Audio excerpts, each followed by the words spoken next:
How often do you fondle your breasts? Like really connect with them in a loving and tender way for your own health and well-being?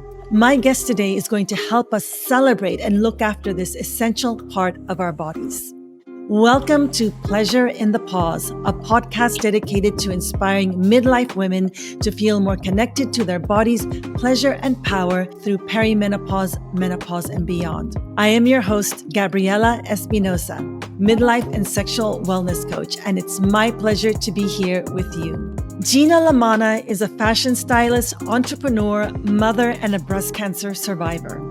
Her personal story of self-detection at age 41 by fondling her own breasts following 2 false negative mammograms and a misdiagnosis inspired her to launch the Fondle Project, a non-profit organization dedicated to championing survivorship and prevention in breast health. She is on a mission to remove the stigma of breast cancer, rewrite the narrative of breast health, and inspire women to know and connect with their bodies. We talk about the power of intuition, resilience, self-love, thriving after breast cancer, and of course, fondling your breasts for self-exam and early detection.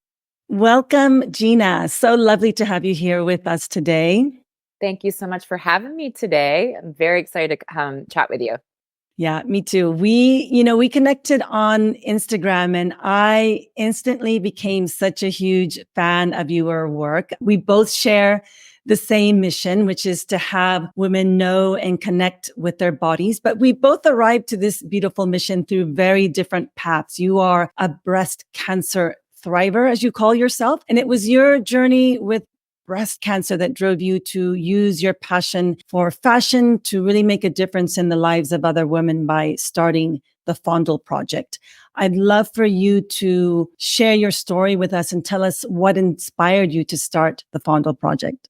Of course, I'd be happy to. It's become my new purpose. So I've been a fashion stylist for 25 plus years, and I was officially diagnosed with breast cancer at the age of 41 after a handful of misdiagnoses. And I wanted to create, being a breast cancer thriver and going through the reconstructive surgeries and the various treatments that I had to go through on my journey. Being a thriver, I recognized that all women on this journey, and not just specifically breast cancer, but when you are faced with a cancer diagnosis, your self-esteem declines and so does your confidence. I mean, when a woman loses her breasts like I did, I had complete reconstruction. Women lose their hair going through chemo radiation, your skin's burned red, hormonal treatment, you gain weight, your body just changes so much. So as a fashion stylist and being a thriver, I recognized that women were really struggling, including myself, with their confidence and their self-esteem. So I really wanted to kind of marry the two, where I bring women together on this journey and really make them feel sexy and beautiful and empower them, to remind them that cancer does not define who we are, that our scars are we're just as beautiful. And it's really about self-love and giving other women hope that are on this journey, and really just empowering women that are, truly going through all the emotions when you're with a breast cancer diagnosis. Rewinding back for a second, as a fashion stylist, part of my job is making women feel incredible, right? I've been helping some women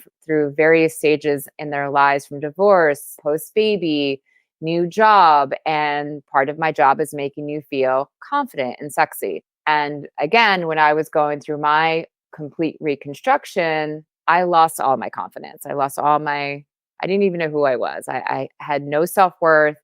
I didn't want to get dressed. My whole body changed. I couldn't even look at myself in the mirror. So again, after a lot of inner work and working on myself and taking care of myself, I kind of moved through all these various emotions, mentally, physically, and realized that I can make a difference. And what that is I wanted to really empower the women on this journey. So the Fondle Project was born through my own personal experience. It was birthed going through my own breast cancer journey. But as a thriver, as you know, every October, everything's pink washed. Everything's about breast cancer awareness, which is awesome in some ways. There's so many incredible organizations that focus on research and helping women on this journey.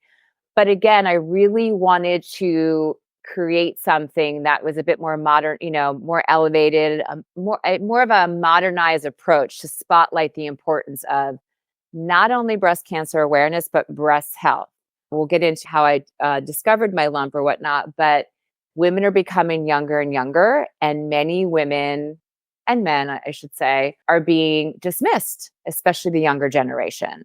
I was 41 and I started my annual screenings at the age of 31 because my mother was diagnosed with breast cancer in her late 60s.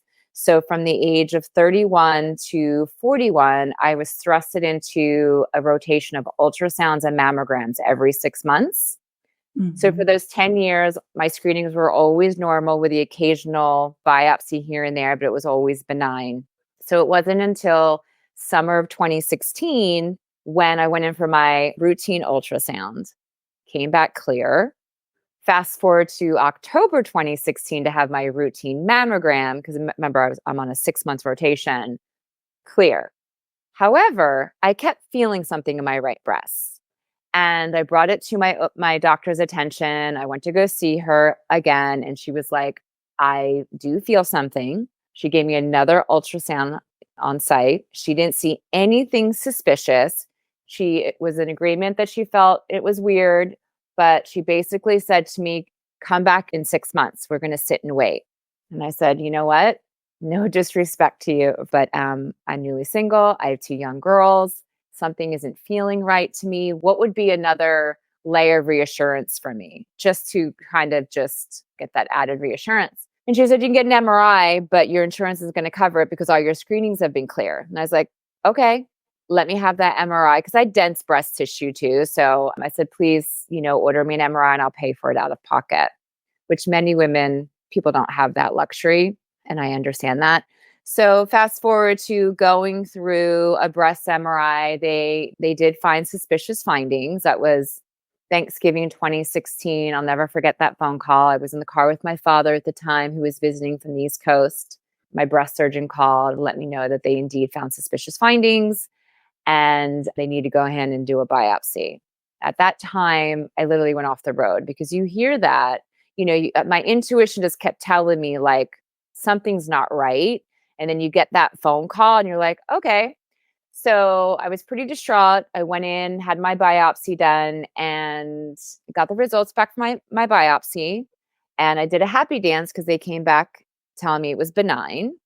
However, my family, well, my ex-husband and I were very big believers in second opinions.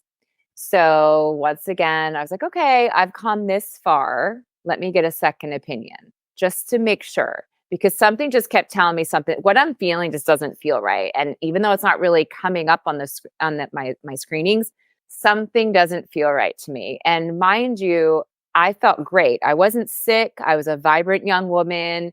I was going through a divorce, although it was very amicable, but I had two young kids. I was running my business. Like my life was at a partner in New York. I was in a bi-coastal relationship. Like life was really good. I wasn't feeling unhealthy at all, but I continued to feel something. So we decided to send out my pathology to Sloan Kettering and MD Anderson. So I got two more eyes on my pathology. And it wasn't until New Year's Eve of 2016 when I got the phone call. Prior to getting the phone call, I'd given my doctors permission to let my ex-husband know the Mhm. results. I wanted them to call him first to deliver the news to me to make sure that I wasn't driving again, where I would drive off the road or be with my daughters or be alone. So they called him, and I was in Vermont at the time with my then boyfriend, and my ex-husband had called to let me know that he had good news and bad news, to share that it was confirmed that I had invasive ductal carcinoma. So it was MD Anderson and Sloan Kettering that confirmed that I had breast cancer. So to be honest with you, that was over 8 years ago, and some of that kind of is a blur because it happened so quickly, and I just went into severe fight or flight mode when I got that diagnosis. And I remember when he called my kids, I just left him and my kids in Chicago because we spent Christmas together. And I remember getting that phone call just wanting to fly back to Chicago and be with my kids. Because Mm. when you get a diagnosis of breast cancer or cancer in general, there's so many questions. Am I going to die? What does that mean? What's my next step? Like, I had so many questions, but I just remembered, like, okay, I need to get to my babies. Like, I need to hug them and love on them and all of that.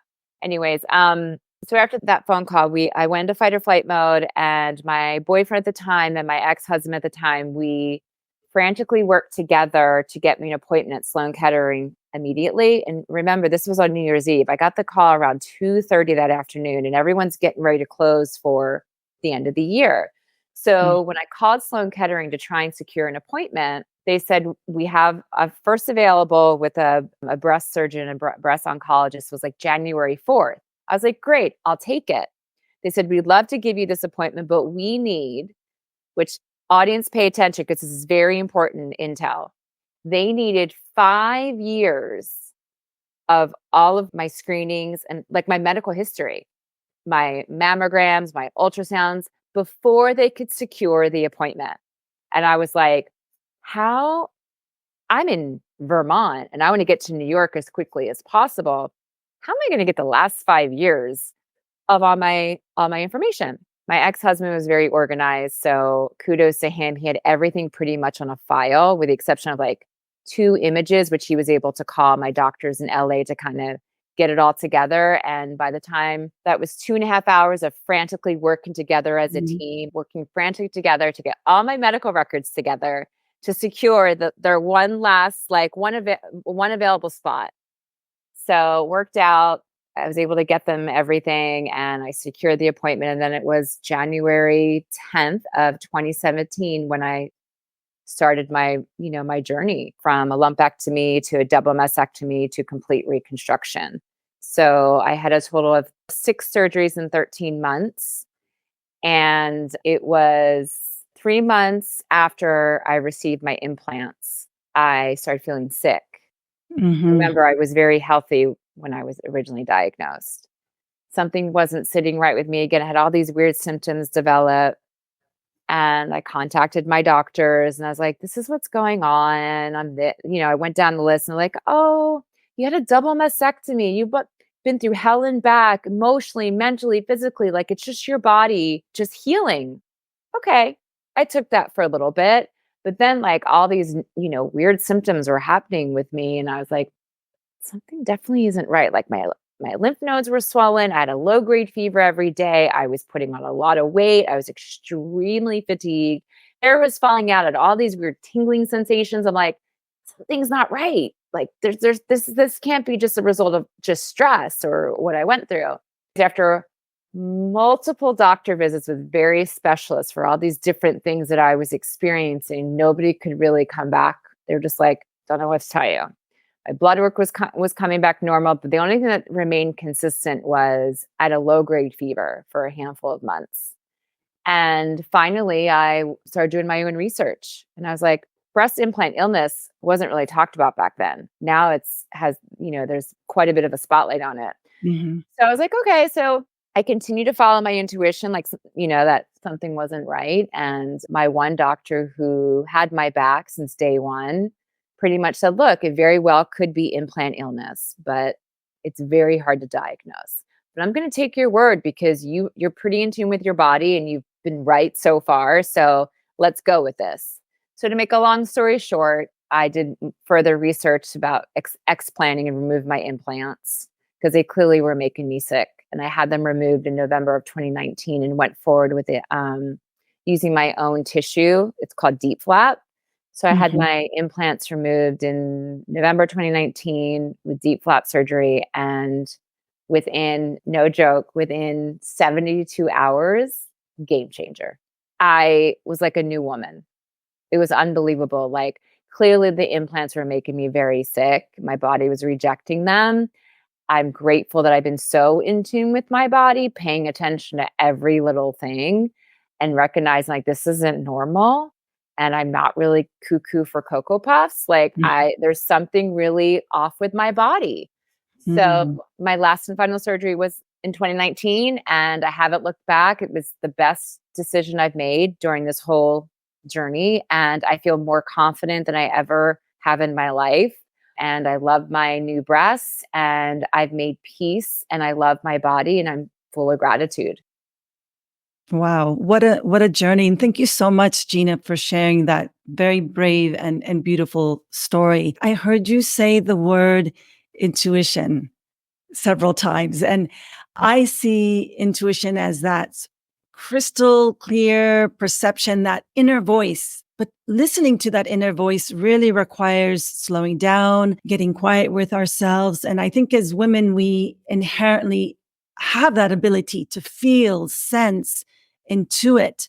But, so often our modern day busy world is asking so much of us. Our attention is being turned outward to others. And it's Mhm. really challenging to develop that habit of tuning in and really listening, feeling, sensing, and trusting that voice. And I think it's for some of us, it's a habit or skill that we need to work on developing. It seems like you already had it in you. You had already had this habit of doing this, checking in and listening and trusting that inner voice. Can you share with us how you developed that skill of listening and trusting your intuition?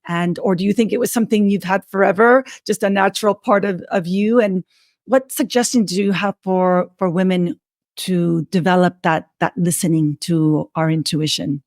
It's such a great question. I think we all have it, women, as I've mentioned before in prior conversation. I think we all truly have intuition, and I think I've had a sense of a very deep intuition pretty much all my life. However, I think after I went through a divorce, and we unplugged in 2015 and we're very amicable. We're best friends. There wasn't a lot of drama. It was pretty smooth. But in all honesty, I think when we are stressed, working a lot, we have a lot of things going on in our lives, we tend to, like you said, kind of let ourselves go. We don't really pay attention. We're taking care of our children, or maybe it's our spouse, or we got to meet our deadline. There's so much going on, right, in our lives, in our world, that when I feel that I've always had a pretty good sense of intuition. However, when I unplugged my marriage, I kind of had a rebirth because a lot of that stress and weight on my shoulders and chest was lifted and I was happier. So I started to pay more attention to myself and my thoughts, my feelings, how other people made me feel, how I feel around other people, how I feel when I'm doing specific things. Does that make sense? And I think I truly just slowed down and really just kind of leaned into what made me happy and what makes me feel good. And even more so when I was diagnosed. When I was diagnosed, that was like a huge wake up call for me, a very true blessing in disguise for me. And when I was diagnosed, I was like, okay, I hear you, universe. I get it. I really need to slow down and take care of myself. Like, truly just lean into everything that's going on within my body, how I'm feeling, not just physically, everything, speaking from my heart, not repressing feelings, using my voice, all these things that I kind of repressed for so long. I was like I said, it was like a rebirth. And once that happened, I feel like I really was able to kind of really tune in and slowing down and paying attention to everything, if that makes sense. Yeah, no, absolutely. I think that slowing down is Just slowing essential. down, taking inventory of your life or of my life, people in my life. When I was diagnosed, I purged a lot of people out of my life, clients, friendships, because when we get older and we have a business or we have a family or kids, life is so short and time is so precious, right? You really just want to be surrounded by love. You want to be loved. You want to live in gratitude every day. And again, since my diagnosis, I'm living in gratitude to the fullest because I am, in a way, this may sound a little weird, but I'm actually very grateful for my cancer diagnosis Mm, because, again, I slowed down and now I'm more present with my kids. I'm more present with my partner. I'm more present with myself. I say no. I do things that I've been putting off for a long time. But most importantly, I am grateful because it proved to me how powerful our intuition is. Yeah. Wow. Thank you, Cancer, for like opening up my heart and my body and my mind, that just paying attention to everything. If Hmm. something doesn't feel right, it's like it's my inner compass.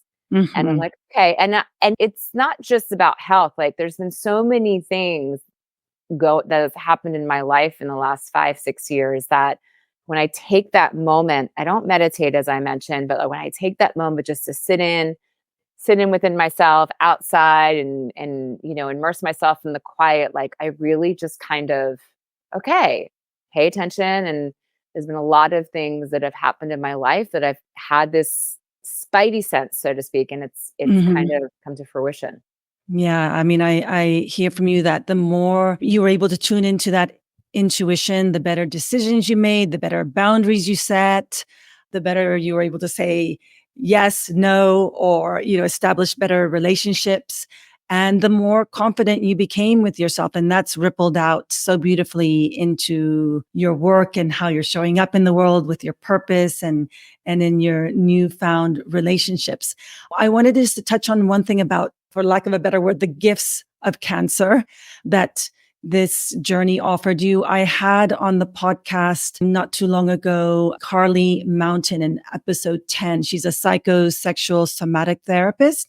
Hmm. And we talked about the heroine's journey, where we have to go inwards into the dark, into those difficult and disorienting moments in our lives, whether it be a cancer diagnosis, grief from loss of a loved one, perimenopause, menopause. And it's in this darkness, this diving inwards, that we get to uncover our true selves. We get to know ourselves better and arm ourselves with the tools and knowledge to rise up on the other side, feeling wiser, stronger, sexier, and more empowered. And I feel like you went to that place. I mean, cancer is that place, that dark place for so many of us. And it seems like you found those tools there.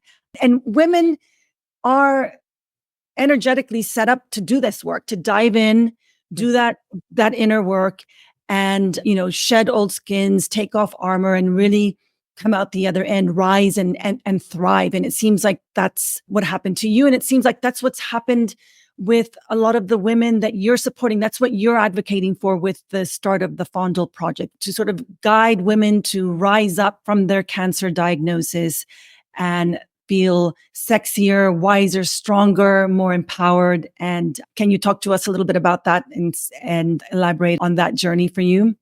Absolutely. I think the one thing, backing up for a second, the one thing after my multiple reconstructions, I was in a 4-year relationship during my journey, well, the beginning of my journey.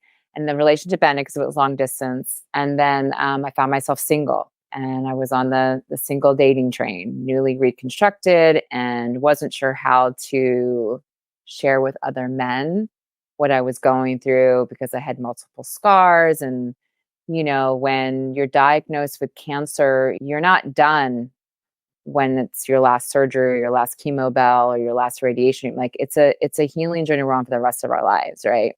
So I'm constantly healing every day. Every man and woman that are on this, it's a journey. But when I found myself single, there was a handful of occasions where I met some men where they were not interested in me. And that was that was really hard, because here I'm being vulnerable and I'm sharing with these men, whether it was a first date or third date or whatever, like, hey, here's my story. These scars are not just from implants. I had a mess, the whole thing. And there was a couple guys were like, you're lovely, you're awesome, but not interested. This is too much for me. This is too heavy for me. I can't handle your scar, whatever it may be. And that was really hard to kind of swallow and take in and be like, oh my gosh. And I remember a moment thinking to myself, am I ever going to find someone to love me as a whole, or love me for who I am? And I remember sitting with an ex boyfriend of mine who we remained to be great friends. And we sat down and we were chatting. And he said to me, he's like, you know what, Gina Bell, he praised me. He was lovely. He's just like, what you need to do, you just need to face your fears and get out there. And any man that can't accept you for who you are, he's not a man, and he's not compassionate, and he's just not for you.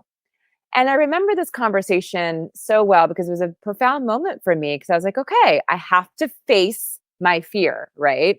So that's what I did. Mm. I got out there, and the first night I went out with this gentleman, and he was lovely, and he was a handful of years younger than I was, and we had a 9-hour date, and I told him right away, "Hey, this is my journey." And I don't even know if I can say this on the podcast. Like, I this was a big moment for me. Like, it actually just transformed me. Went home, undressed with the lights on, and said, "This is who I am. Mm. Take it or leave it." And he embraced me, and we had a great romance, but I call him my guardian angel because he really truly helped me get to that next step of rebuilding my confidence as a breast cancer thriver. And I know many women on this journey, single or not, they go through this. They go through, is he going to love me still? Is he going to look at me differently? Or is Mm. she going to look at me differently? Like, well, all these different things. So I think I kind of derailed a little bit, but No, that's right on topic. So I love how you really faced that fear. That fear represents that disorienting sort of dark moment in our lives, and you use that as a way of really rising up, empowering yourself, and saying, "I'm just going to face this head on and just because originally I show up was hiding whole." behind Whole. it. Mhm. Yeah, originally I was hiding behind it, and I remember a couple gentlemen at the time would Google me because there was a couple features on me back in the day where I shared my story, and they're like, "Wait, you didn't tell me you had breast cancer." I'm like, "Well, our second date, I didn't think I'd have to tell you that, right?" I would tell them when I was ready. Mm. So fast forward, I'm with an incredible man now. We're about to celebrate 4 years, but I didn't tell him until the 6th or 7th month that we were dating because we were very casual. And by that time, my scars have faded, and it looked like at the time like I just kind of had a reduction of some sort. So he didn't really like question too much, and it was very casual. So when I felt safe and felt ready, I told him, and he is amazing, and we're still together. And he was featured in my campaign. And that was an idea with Kate Powers, a photographer who captured all of us. We really wanted to capture these women with not only empower them, empowering these incredible and making them feel beautiful, but also giving other women on this journey that you can still find love again. Kate photographed me with Charlie, and then we photographed Rebecca with her miracle baby. She was told she couldn't have a baby. And then here we are, like 3 months later, she has this 3-month-old little baby. And it's just like, so these stories that we capture, these images and these stories that we captured are really about the beauty, right, of evolution and change and living our best lives, right? And really reminding each other and one another that this diagnosis, it's just a chapter of our story, right? It Mhm. doesn't define who I am or define who she is or he is. Like, if anything, it makes us stronger. But there's definitely an element, at least on my personal experience journey, where, I went through the various changes emotionally, physically, and struggled. But I Mm. really, since I've come so far now that I'm living, breathing, thriving, living my best life. And now with my misdiagnosis and having two little girls, I truly found my purpose because I really wanted to create a campaign or an organization where we really spotlight the importance of knowing your body and your normal, paying attention and to your breasts and your body, but also really truly honoring the women on this journey and just reminding them that we're incredible and we're fierce. I love that. That's so beautiful. I want to go back to, yeah, the Fondle Project. Your purpose and passion is so clear. I love that you sort of reappropriated this word fondle. The Yes. root fond means to love, to admire.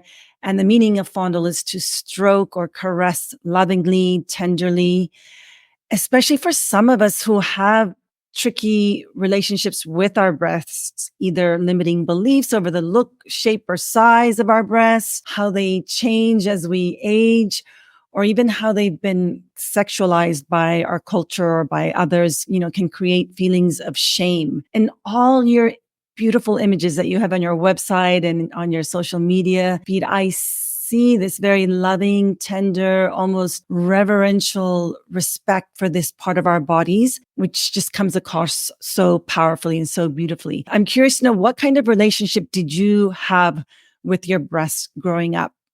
I didn't have much of a relationship with my breasts growing up. I think until my mid-20s, I learned how to do a proper self-exam, obviously from my doctor. But at the time, I relied on my doctor's visit once a year to do my self-exam. So as I mentioned earlier, I didn't start paying attention until I was 31 because my mom was diagnosed. However, from then forward, I literally was fondling my breasts all the time until Mhm. I was diagnosed, like constantly fondling my breasts, laying in bed. There's a big joke with my ex-husband. He'll be like, my fondest memory of my ex-wife is her fondling her breast. Like I'll just be watching TV and I'm just like, am I good? Am I good? Or I take off my bra and I'd be like, is that normal? Is that good? Is that good? Sometimes it would be very proper. Other times just me feeling around and paying attention and also like, what feels good, what doesn't. So I really didn't become in tune with my breasts until I was 31, to be honest. Mm. And I cannot take credit for the name it was Charlie, my partner, who came up with the name because when I had this idea to photograph breast cancer survivors a handful of years ago, but the pandemic happened, life happened and it was put on hold. And then something happened with I have a 15-year-old, but she was 13 at the time.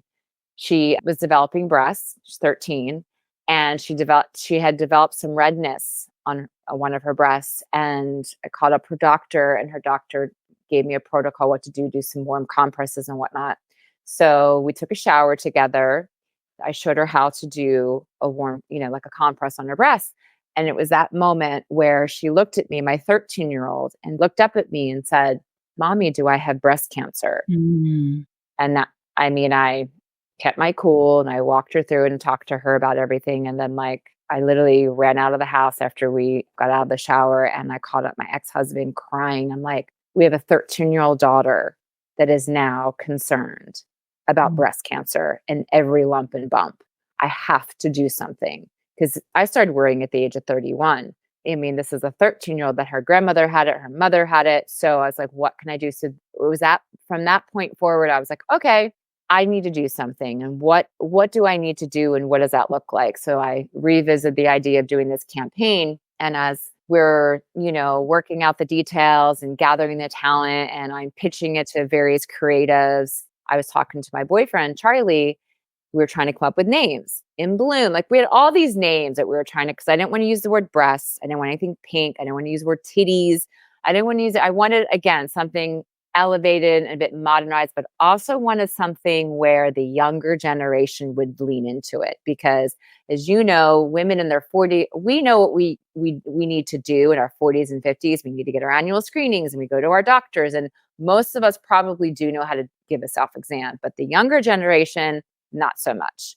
So I really wanted to create something that was a bit, I don't want to say provocative, but just so where the younger generation would kind of lean into a little more, if that makes sense. Mhm. Mhm. So he had asked me, he was like, because we weren't together at the time of my diagnosis, he said to me, he's like, walk me through your diagnosis or how you discovered your lump. And I was like, well, I was fondling my boobs all the time.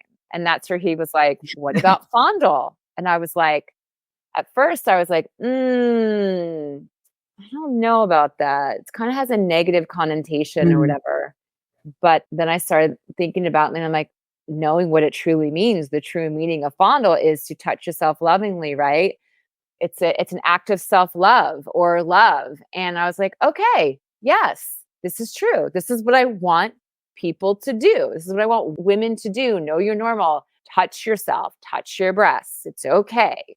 So that's kind of how the fondle was kind of born or, where the name came from. And since then, it's just kind of now become everyone kind of gets it now. They Yeah, understand. no, it comes across so clearly, the ethos of that self-love, that reverence for our breasts. And in Eastern traditions, breasts are seen as the portal to the heart, the portal to love.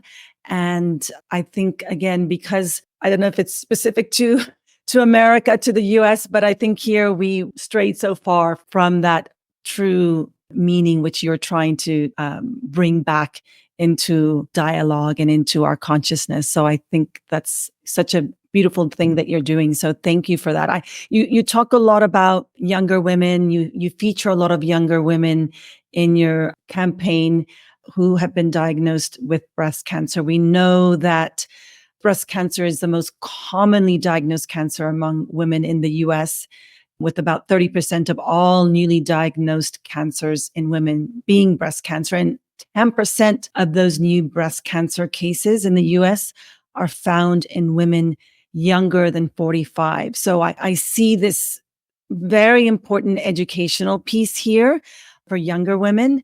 But there's so little we've been taught about our breasts. I always talk about how little we've been taught about sexual anatomy, but we've never been taught anything about our breasts, and until we think about having babies and having to breastfeed, or when we think about our partners and how we can give them pleasure, or when we think about the threat of cancer looming, right? It's always about this othering our breasts, almost as they don't really exist or belong to us. And when you think about how this part of our bodies has been totally omitted from our education, I think it's just wild. So I think it's so important to normalize the conversations with all women in our lives, younger women in our lives. You talked about how you have two younger girls and you're already showing them how to fondle their breasts without any shame, just from a exploratory kind of exercise. And I wanted to just ask you, are there any tips you can give listeners who have young women in their lives? How can they approach this topic of breast health, about exploring their breasts for their breast health, as well as for pleasure potentially? Of course. Number one, it's about self-love and loving ourselves and loving our bodies, number one, right? I mean, there's so much body shaming out there, and with social media and being perfect and filters and all of that, which is a whole it's a whole different conversation, I understand. But I think we really have to teach our daughters and the younger generation, younger women, like my assistant Tessie, who's 29. I'm constantly reminding her to love herself and to love her body as it is, that it's strong and it's capable. And if we take care of it and respect it and love it, it will heal, and it will return in, we'll reap the benefits. So I think number one, it starts with self-love and truly loving our bodies. And for those with younger daughters or want to have conversations with friends or whatnot, I think, again, it's having the conversation and, showing your daughters or showing the younger girls how to properly do a self-exam, not just to rely on your once a year annual screening. I think young girls start, I mean, every doctor's different. Like my OBGYN is willing to see my daughter as young as 18, but then I know another woman won't see young girls till they're 21. So I know it kind of varies. But I think showing them how to properly give a self-exam, if they're not comfortable or open to the idea of performing a self-exam or showing the younger generation a self-exam, I think it's just, then look, because it's also about look, like look at your breasts, pay attention, see what they look like, look in the front, turn to the side, look at your profile, just see if you see any abnormalities, any discharge, any lumps or bumps, anything, and just pay attention to them. I'm having these conversations with my 15-year-old, and she knows how to give herself a proper self-exam. She's paying attention and telling, again, women's breasts are bumpy and lumpy. Hormones fluctuate. So it's very normal, but it's just about knowing you're normal, paying attention to what is normal.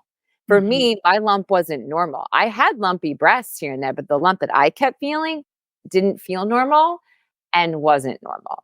Women find lumps underneath their arms, so I think it's about having the conversation in a safe space, answering all the questions that the young girl may have, and giving them showing them how to do it. And just, again, it goes back to really encouraging confidence and reminding them to love themselves. There's no shame in self-love. There's no shame in loving your body and paying attention and just all the various changes. And there's no shame in or touching your breasts. There's no shame in that whatsoever. And I think I know some women that are not comfortable and they're in their late 30s and 40s. However, they allow their partner which if that's how you're going to check yourself, have your partner do it. Bring it on. Mhm. Allow them to pay attention. They're two of the girls in my campaign. The gentlemen found their lumps, not them. Mm. Well, why don't I have an idea? Why don't we normalize this self check? And why don't you guide us through self check practice or self check Self-exam. examination? Hmm. Yeah. For those who are watching on video, they can go on YouTube and watch it. And I think, like you said, normalizing, like you were saying, you were always self checking yourself in front of the TV, in front of me while you were doing the dishes or Exactly. whatever, I'm you tr- know? I'm So trying let's do it. Let's do it. Let's normalize and let's just do it for everyone. I'm going to take let's take our blouses off. I'm wearing a sports top and I'm let's wearing a just little showing thing. us. So I've seen you guide people through this and it's so simple and elegant. I'm like, what's the big deal? Right. So we're going to just take our tops off here. we can take And our you're gonna, tops off. okay. And I will say this, what I am trying to encourage all Mhm. women and men too, because fondling is for men as well, right? Men get breast cancer, men get testicular cancer, like become familiar. I really would like to encourage everyone to try, if you can, incorporate into your daily routine. If you make it part of like brushing your teeth and brushing your hair, that's why we're doing Fondle Fridays, right? To remind, like, oh, right, it doesn't have to be once a month. I mean, yes, once a month is better than nothing, but if you kind of train yourself, like I'm brushing my teeth and I'm putting the, okay, I let you're sitting on a Zoom or whatever, and it's that you're not on the screen, like make that your time once a week or, just kind of, I'm really trying to encourage women to, in the shower, make it part of your daily, if not like just incorporate it at least once a week. Because why not? Because when we're trained, like we know we have to brush our teeth and floss every day, brush our teeth, and we know we got to take the kids to school. We have to have breakfast. We got to do this. So why not incorporate this and just start paying attention? I have a confession in that I never self-check. I mean, I want to learn the right way to do it. So why don't you show us how? Okay. I'll do it First along with just guide me and I'll do it with you. Okay, first and foremost, there's a visual, there's a visual and a touch. So Mhm. you're going to stand in front of a mirror and you're going to take a look. You're going to look at your beautiful breasts that are part of your body, love them, embrace them, enjoy them. They've fed our babies, everything. Just honor them and love them. You're going to look, you're going to see if there's any changes, like visually. And then you're going to turn to the side. Okay, and Mhm. you're gonna look like a profile view. You're gonna see if there's any lumps or bumps that you may notice or whatever. Turn to the side and look But from the side. yeah, you turn to the side and you look to see if there's any lumps or bumps. If you see any dimpling or anything. Mhm. You can also move yourself forward, which is a very good visual tact. So you'll be standing in front of a mirror and you lean forward and you'll be able to see if there's any dimpling, or again you might be able to see a visible lump, whatever. So it's number one is visual. Look in front of a mirror, look in the your front view, turn to the side, you have your profile, lean forward, kind of look, you can kind of touch a little bit here and there. And then the next portion of a self exam, this all should take maybe 3 minutes. Mhm. Okay, you lift your arm up, right arm. Okay, and you're going to take 3 fingers. I'm using my left. You're going to take 3 fingers. Okay. I like to start underneath my armpit because many lumps and bumps are found and cancers are found underneath your arm. So you're going to start up here and you're just going to light pressure and you're just going stroke down and feel underneath your armpit. You can do this too. You can kind of do a little movement and kind of just get familiar. You're gonna feel a lymph node, which is very normal. But if a lymph node feels inflamed, which lymph nodes underneath your arm and in your neck can be inflamed if you're sick or if you have a cold, Mhm. just an FYI. So there's no reason to become alarmed right away. But Mhm. again, you pay attention. Like if you notice some inflammation or swollen lymph node, you're like, okay, let me pay attention to that and let me revisit that in a week or bring it to my doctor's attention. Never forget underneath your arms. You can kind of move around. You can stroke it like this, light pressure.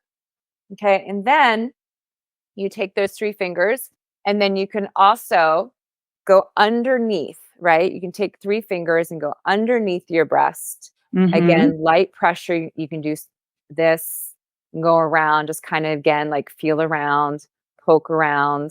I'm sorry, I'm like looking at the screen where I'm kind of reversed here. So you can go around, make sure you go all the way around until you meet your nipple and just keep Mhm. doing circular motions. That's one way to do it.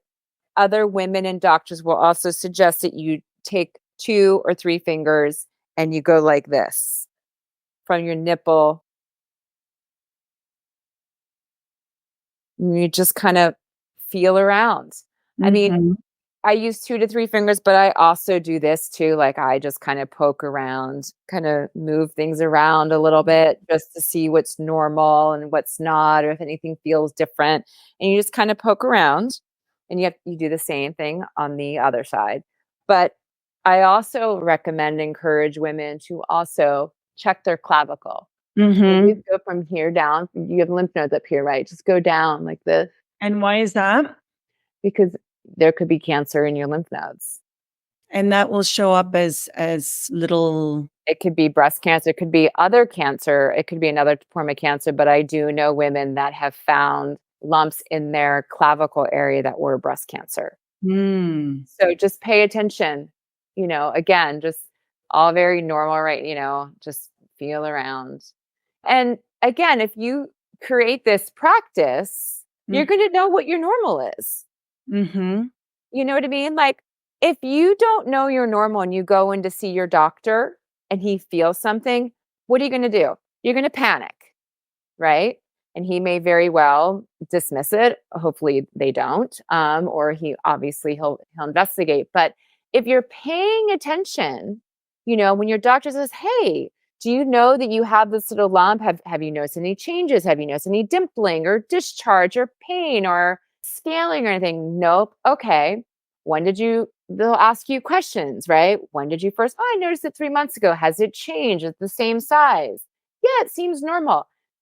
They very well may want to further investigate it, maybe do an ultrasound, which will most likely be nothing, but it's just knowing you're normal. I keep repeating that. I'm sorry, but Yeah, no, that's so, really, so helpful. it's That's so, so helpful. And I've talked on the show before about the same with regards to our sexual health and really exploring our vulvas and knowing, through self-touch and self-massage, so that first you're normal because they are changing, our vulvas are of course, changing as we move through menopause. And so, I feel that right now there's so much focus on those changes because they're obvious changes that are felt and you can see, right? Vulvovaginal changes, especially as you transition through menopause, that we forget about our breasts.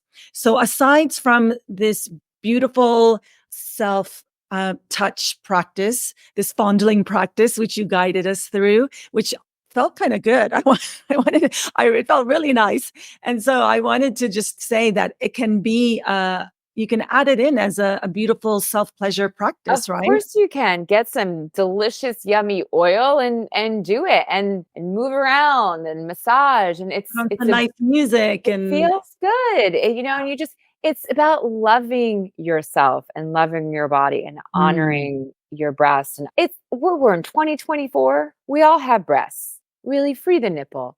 Like it doesn't like it's okay. It's okay to have self-pleasure and to masturbate and do all these things. Like I don't understand why it's such a taboo topic, and I think back of when I was first diagnosed, sharing with friends, "Hey, check yourself." I remember a handful of them. We were in their 40s and saying like, "What for?" Like, I wait for my doctor. Like, I'm not going to touch myself. I don't have any family history. I'm like, mm-mm.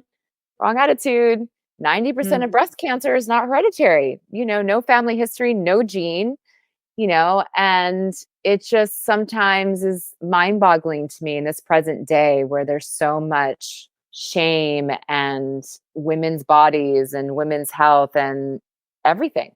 And going back to the word fondle, it also has the meaning of pleasure in it, right? It's also imbued with pleasure, right? So it is this self-reverential, tender, loving kind of touch, but also for the purpose of pleasure. So I'm so glad that you touched on that it's so essential also to use it as a self-pleasure practice. So you advocate for doing these self-exams, these fondling practices as a means of self-advocacy. We've talked about trusting your intuition and listening to your body, really developing that skill. And what other tips do you have for women to self-advocate for themselves when it comes to their breast health?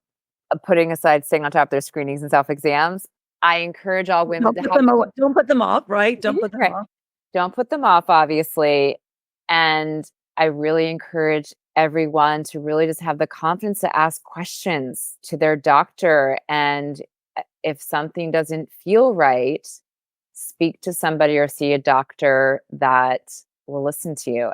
Because at the end of the day, you know your body best. We know our body best. Like if something's not right, again, the more in tune that you become with your body, the more in tune your intuition is, right? And then you could become more confident, right? And then you have the confidence to ask the questions or have the confidence to kind of, seek advice or guidance or another opinion. So I encourage all women to slow down. We all are taking on so much. I'm super guilty of. I'm getting ready to leave town in a couple days and I cannot wait. I'm going to reset and reboot. And I so need this time to slow down. But just because I'm on vacation, I'm still going to fondle my breast and make sure that I have no new lumps or bumps or, anything discouraging because even though I'm 8 years out, I can still develop a recurrence. So I'm constantly checking, making sure, being on top of everything. So I think it's just about slowing down and truly, truly leaning into, and we talk about this all the time. It's self-care. It's about self-care. We're not selfish. Self-care is so important to live a vibrant, healthy life, as you know. Yeah. You And really something need that also to. came across in the sharing of your story is seeking those second opinions. When we learn to trust that intuition, we learn really to dig a little bit deeper, right? And to say, wait a minute, the response that I got from this doctor just does not feel right. And to trust that and go for second, third opinions, I know is something that you advocate for, as well as not skipping your annual screenings. And something that also came up in your sharing was Medical saving records. all your medical records, saving all your medical records. That's so important. Put it all on a file. Yeah, especially imaging. Imaging, nowadays it's so digital they can just share. 8 years ago, a lot of it was on my imaging because remember I had 10 years of screening. So I had 10 years worth of ultrasound and mammogram discs. So my ex-husband had scanned everything and digitized everything. So he had it in one folder, which was great. So I think now they digitize everything, which you can get a copy. But I do want to circle back real quick about second opinions. Now, a question I often get asked is how hard is it to get a second opinion? Again, this was 8+ years ago. It was very easy back then. I don't know now because fortunately I haven't had anything come up where I need to seek out a second opinion again. But back then, Sloan Kettering and MD Anderson and some of the top institutions have a portal where you can fill out a form and have your doctor, your original doctor who ordered your first pathology or did the testing, sign off, and they can send off your stuff. Again, this was 8 years ago, and it was my breast surgeon here signed it off and sent the pathology to Sloan Kettering and MD Anderson. I signed a document, and that was it. It was Mhm. pretty seamless. I don't remember if there was a fee. There may have been like a very small fee. If not, like maybe it's nothing. I don't know.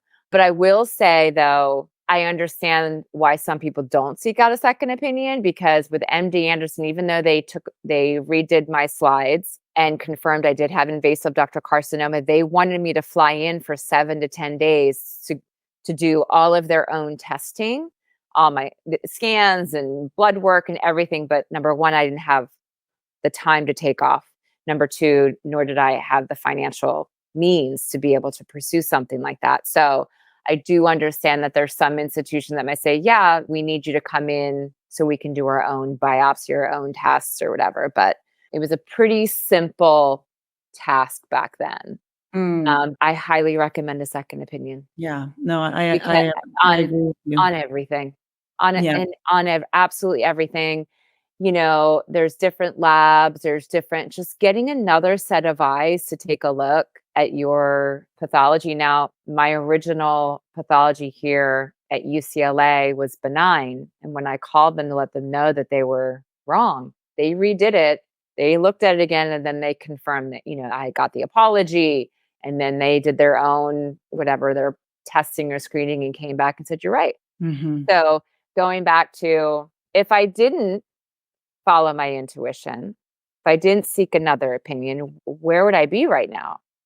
If I waited those 6 months, like my doctor said, even though she felt something, she didn't see anything alarming on my second ultrasound, right? Mm-hmm. If I sat with my first opinion, I don't know what my fate would have been. I'm so lucky that I caught it so early. And that's another thing. Early detection will save your life. 99% of breast cancers that are early detected, you have a very long life ahead of you. So it's really know your body, have the confidence to ask questions, and always, always, always get a second opinion when we're talking about like biopsies, pathology, and stuff like that, because you never know. Yeah. Obviously, I'm living and breathing that. Thank you so much for that. We're nearing the end of our conversation, but I just want to encourage everyone to look through your gorgeous website, your Instagram feed. It's so clear that you're using your love of fashion as a personal stylist to celebrate women, to bring more beauty into our lives and really rewrite the narrative of breast cancer survivorship. I know that you encourage women to get dressed to feel good about themselves. Right now, we've undressed. Right, exactly. Yes, get dressed. I think we should get dressed regardless. Diagnosis or not, we should I get like dressed getting every day. undressed. I like getting undressed, but you also encourage women to get dressed and to really feel good about themselves. Just talk a little bit about that in terms of Of empowering course. women. I mean, I've always encouraged myself and women, like even pre-diagnosis, put on that red lip, put on those beautiful earrings, even if you're in sweatpants and a t-shirt, get dressed. It is an instant mood, like it's why not? Can make you feel sexy and good. When I was planning this campaign, as a stylist, I really wanted to dress these women in pieces that I know as a stylist and a woman, that dress these women in pieces that make me feel good, that make other women feel good. They are your wardrobe staples. A beautiful piece of jewelry. We had Jacques Yaish. We had a beautiful cashmere line. We had the perfect white t-shirt from Goldie Tees. We had the perfect blazer. The white button down is like a timeless classic wardrobe staple that every woman should own. And it helps various stages through surgery and whatnot. So the shoot itself was curated by wardrobe staples and pieces that I know that make women feel beautiful. We had Fleur de Mal, part of the campaign, beautiful lingerie. I mean, I wear lingerie for myself, not for my partner, not for anybody else. I put on beautiful lingerie, always have, and it's the best feeling in the world. I would like to add real quick before we tie off, though, that this campaign, it was a small idea, and it really came together because it was rooted in community of all the creatives. Kate Powers, the stylist that got on board with it, the DP who was my boyfriend, Charlie Barkhorn, like everybody came together, donated their time, and created this incredible campaign. It was hosted at Milk Studios in LA. And I was just blown away by everyone's generosity and time because they believed in it. They believed in my vision, and everybody has been touched by cancer in some way. So everybody wanted to kind of give back and be like, what can I do? So this campaign, this beautiful shoot, that these powerful images and these interviews that were captured, everyone just came together as this incredible community, donated their time, and we knocked it out of the park. Because like I said, it was a small idea.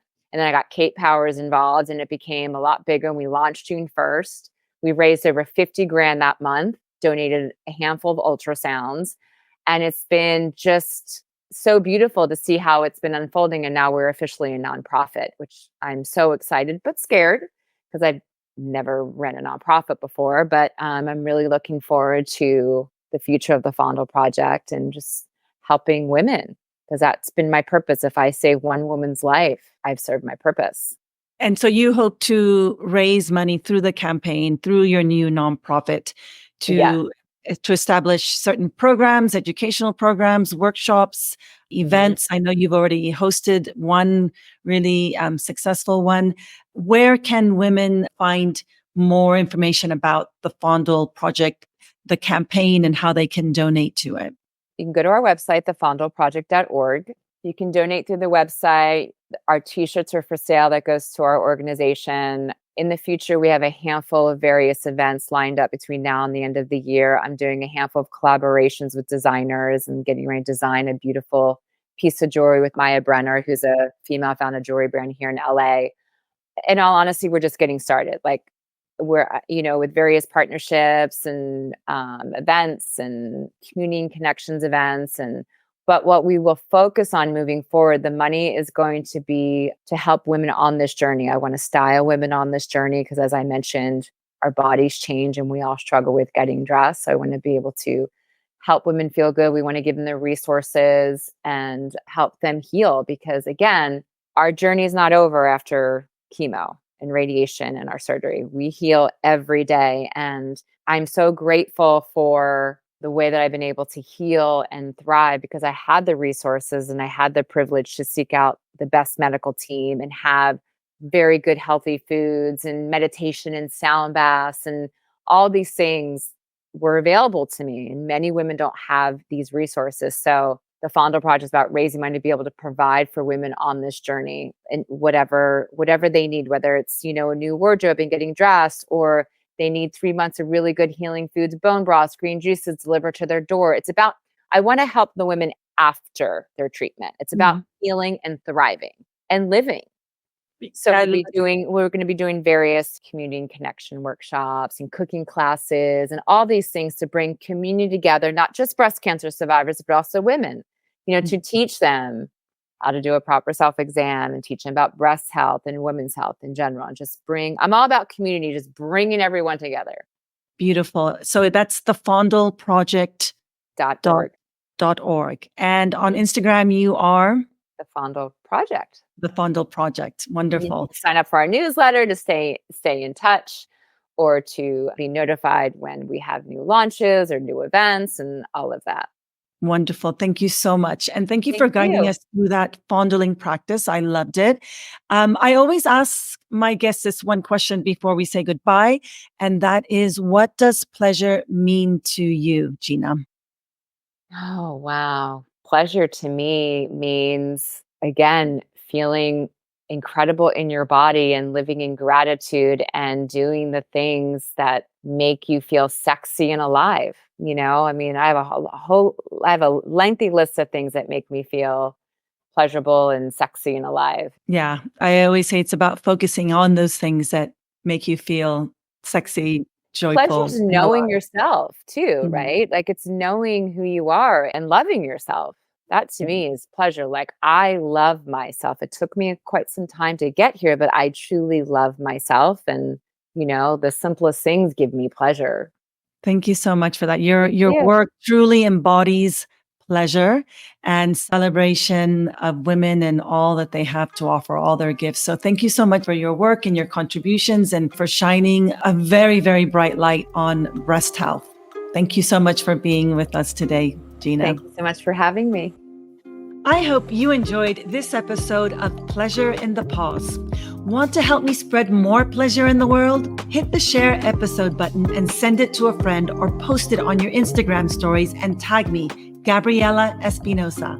And if you really love this podcast, please leave a rating or review, as this helps the show get in front of new listeners. Finally, if you would like to access even more pleasure and stay in touch, sign up for my free pleasure upgrade bundle of powerful mind-body practices by going to pleasureinthepause.com. Remember, your pleasure matters.